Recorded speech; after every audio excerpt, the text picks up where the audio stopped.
Hello and welcome to the Titus Timeout podcast. I'm Jenny Abney-Civey, and today I'm going to talk about our TAO, Heating and Cooling Perimeter Unit. The TAO is pretty cool because it can provide perimeter heating and displacement ventilation out of a single unit using chilled beam technology. So I mentioned a couple HVAC concepts, so I'm just going to start with how it works. Let's move this up here in the corner, and now let's draw a TAO unit. The unit was designed with schools in mind, so it's designed to sit along the perimeter and fit into the same footprint as a unit ventilator. Looking at it from the side, you have an inlet for ventilation air here.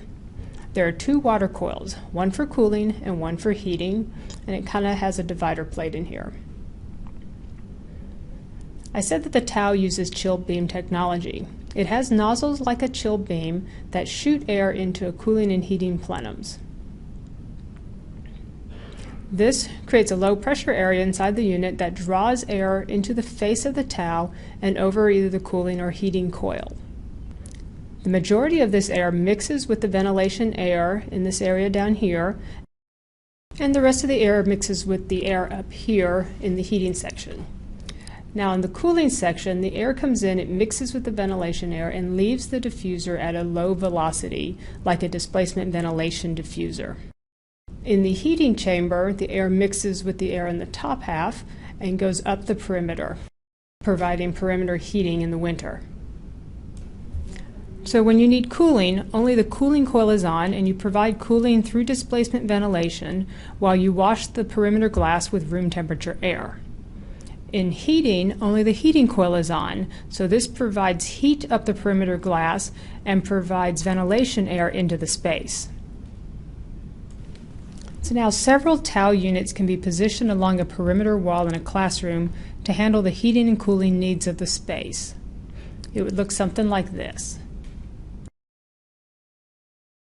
You can put the TAO units side by side like it's shown here in the picture, but you can also put in filler panels to space them apart depending on your particular application. Last week I discussed the DLSC DOAS box and how it can be used in conjunction with chilled beams to make a complete system. The TAO can also be used with chilled beams. Let's move this up here and make a little space here. So maybe you would have TAO in your perimeter offices, as I've already drawn, and then you could have chilled beams in interior spaces, and then DLSC in a lobby or maybe a library of a school, so you can use architectural diffusers in those spaces, or maybe the lobby ceiling is high and you need to get the airflow down into the space. Let's draw a little ductwork to our standard diffusers.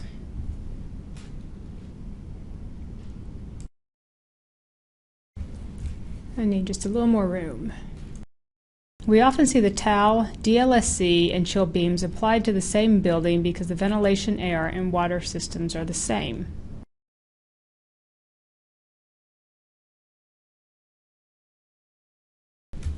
So maybe all these spaces, the perimeter, the interior office, and the lobby, are all part of the same building, maybe a school.